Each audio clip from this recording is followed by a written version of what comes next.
We are here at C.E. Murray in Greeleyville, South Carolina, talking to head coach Brian Smith. His team is 1-1. They played 2 games this year, Oceanside Collegiate and Latta. They are 1-1, and they're currently in a quarantine, and we're in the gym. So, Coach Smith, I know your team does not practice again until Saturday, October the 9th. Okay, so I think you said that you got 5 players who can lift weights, but give us a brief review of your 2 games you have played and how the region stacks out, because you're loaded with 10 seniors and they're all very talented. You got a chance for a deep run in Class A. How about those games you haven't been able to play? Right. Well, we opened week 3 because we didn't get to play our first 2 games because of similar situations with quarantining either us or the other team.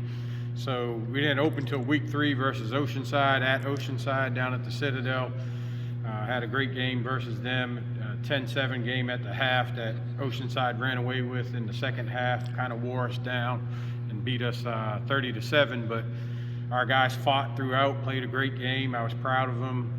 Oceanside, I think, will make a playoff run in 3A themselves.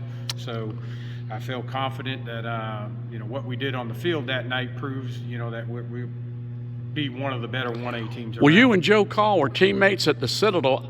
I bet your kids enjoyed playing on a college field, correct? Right, they did. They loved it. They loved playing at the Citadel. That was a new experience for them, playing on turf, playing in a big stadium.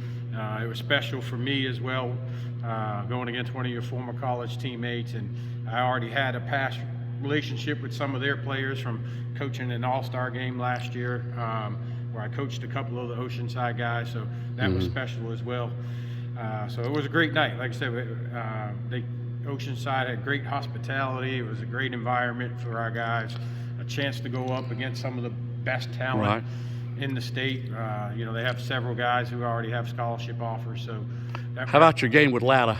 That was great. And then a couple weeks later, we ended up scheduling a game midweek with Latta for a Saturday. So they came here. We played them not this past Saturday, but the Saturday before. And our guys, again, played phenomenal. Can't ask for anything more. They scored 40 points in a half. We were up 40-14 at the half. Ended up winning the game 48-14, and the guys played lights out. And whenever you can do that to a 2A team, kind of shows your strength as a 1A school, that you're able to put a 2A team away before the half's even over. Who are some of your players on both sides of the ball, these 10 senior starters? Right. Well, it starts with our quarterback, defensive back. He's, again, one of the better 2A players in the state, Tyree Prunes, big 6'3", 170 quarterback / D-back that does great things on both sides of the ball. So he's our, one of our captains, one of our leaders. And then up front, we have 2 seniors who have started for 3 years. Quayshay Gamble, who plays offensive guard and nose tackle and some defensive end. And he's a great player also. And then Quentin Green plays center and defensive end. So between him and Quayshay, there's a lot of experience there of 2 very talented, highly intelligent guys too. Both have 4.0 GPAs that, I expect all 3 of those 2 and Tyree, to go on and play in college. Also, we got another senior cornerback / wideout / running back, Malachi Rouse, who's played for 3 years for us, that started all 3 years. And he's a great cover corner and a great skill guy in himself that will probably play somewhere in the collegiate level as well. And then we have a guy who came out for his first time this year. His brother did the same thing last year, had a great season, and he's continuing that trend. Quantarius Grant plays running back for us on offense, plays linebacker for us on defense, and he's all over the field. He's a pleasure to watch because he's like a little missile. And anything in his way, he destroys. So, that's pretty remarkable of that young man to be able to do that with only 1 year experience playing. We're extremely talented. Laquan Murray's another senior on the offensive line, plays offensive line and defensive end. And so it's great to have senior leadership across the board, where we're able to move guys around and they don't miss a beat. Okay, talking about the region, since you've obviously missed some games, who do you play next in the region and make up games possibly?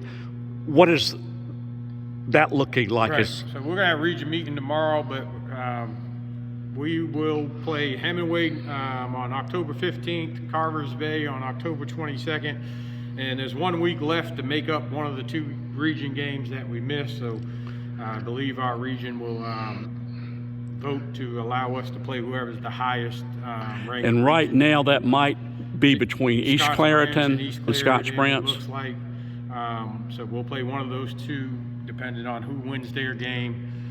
Most likely. That's the Well, how do you feel about the potential of a region championship when it all shakes out? Well, we always expect to compete for a region championship, so that's our goal. That's our goal every year.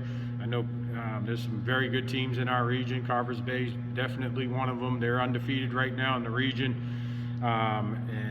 so they'll be tough to deal with. All right. Thank you, Coach Smith, and best of luck. Thank you.